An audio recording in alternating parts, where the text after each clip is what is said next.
Good evening, ladies and gentlemen, and welcome to Beer Reviews. It is an extremely horrible and squally day outside, so I thought I would stay in, as I normally do anyway, and treat myself to a barley wine. Picked this one up from Robert Spates in my hometown of Beverley. This fella is Brooklyn's Monsteeeeer. This is a barley wine style ale. It is 10.1% alcohol by volume, and it says on the neck of it that they do a triple mash to get it up to the original gravity that they need to be able to ferment it, I suppose. I mean, quite a lot of effort have gone into making it. I'm assuming. This one was born in 2012, so it's got a little bit of age to it as well. So it's had a little time to mellow and smooth out in terms of flavours. Just over a year, probably. I'm assuming. And yeah, let's crack it open and see what we've got, I suppose. I'm assuming it's an American-style barley wine, is what I was going to say before I noticed the date on it. So I'm expecting something perhaps hop-forward rather than English, an English-style barley wine, in which case it'd be pretty much more dominant, really, but we'll find out. Surprise, surprise, there is not a huge amount in the way of head. Well, actually, having said that, now it's fizzed up a little bit, probably just about a finger's worth, but I don't imagine it'll stay around much. There is a ton of carbonation around the side of the glass, however, and it is a beautiful, and I mean absolutely beautiful, copper colour. Clear as day too. I can see the bubbles through the side of the glass, although being so hazy and being so bubbly, I should say, it's kind of hard to tell. The head is a nice, actually it's sticking around actually, having said that. Thick and foamy, laces like mad, looks rather good to say the least. I can already smell it as soon as I pop the cap, to be honest, but let's give a nose to it. Ooh, the first thing that hit me when I smelt that was red grapes. Not in a wine sense, but in, if you crushed grapes, red grapes in your hand almost. Sweet, grapey nose. Perhaps sherry, I suppose, would be a good way of describing it. Tons and tons and tons of sweetness.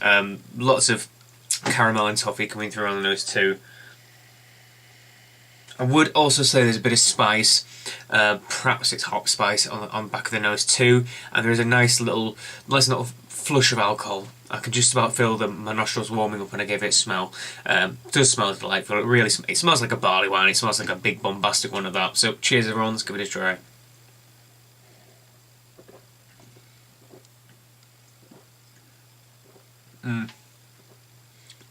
Actually, it's pretty good, but it certainly isn't the best barley wine I've had. Certainly isn't. It's had like I said, it's 2012 one, so we can assume it's had at least a year to mature. But it feels quite harsh on the palate. Quite a lot of the flavours clash, perhaps is a good way to say it. There is those distinct deep caramel, molasses, toffee, sweet malt flavour at the beginning. The bitterness tastes quite green almost. It tastes almost like it could have been produced and I think it said on here they age it for five months before they, if I remember reading, age it for a good number of months before, 4 months before they actually bottle it, so you think it would have perhaps just smoothed out a little bit more than it has, but it's quite astringent on the palate in terms of bitterness, but there isn't anything in the way of hop flavours. There isn't the kind of typical American hop flavours or punch coming through that would make it perhaps into an American style barley wine and you'd expect the bitterness. The bitterness is just quite harsh and I don't really get much in the way of... I get a little bit of spice, but I don't get the full-blown earthy spiciness if that's what they were going for. But the malt flavours are wonderful.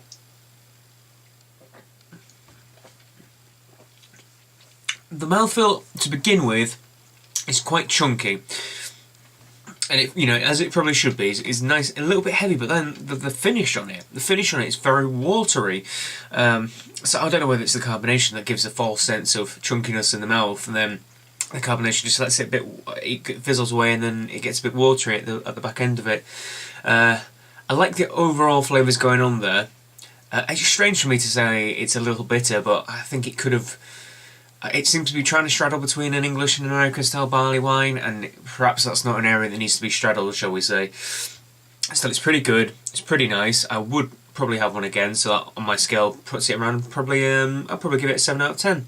7 out of 10. The alcohol's nice and warm in the stomach as well, actually, I forgot to mention that. But there you go, if you're looking for something, it's quite commercially available. I've seen it in quite a few shops. It does have a nice malt flavour. You won't be disappointed. It's not a bad beer by any means, but there are some better ones out there, especially if you see Founders Backwards Bastard, which we tried in America. That was lovely. Although I'm confused as to whether that was a Scotch ale or a barley wine, because I've heard conflicting messages with that as well. But if you're looking for a big malty boozy boy, then Backwards Bastard's a really good one. Can't go wrong with that. So there you go from Bear Beer Reviews. Thank you for watching, everyone. Like, favourite, comment and subscribe, the usual jazz. And until the next Bear Beer review, cheers!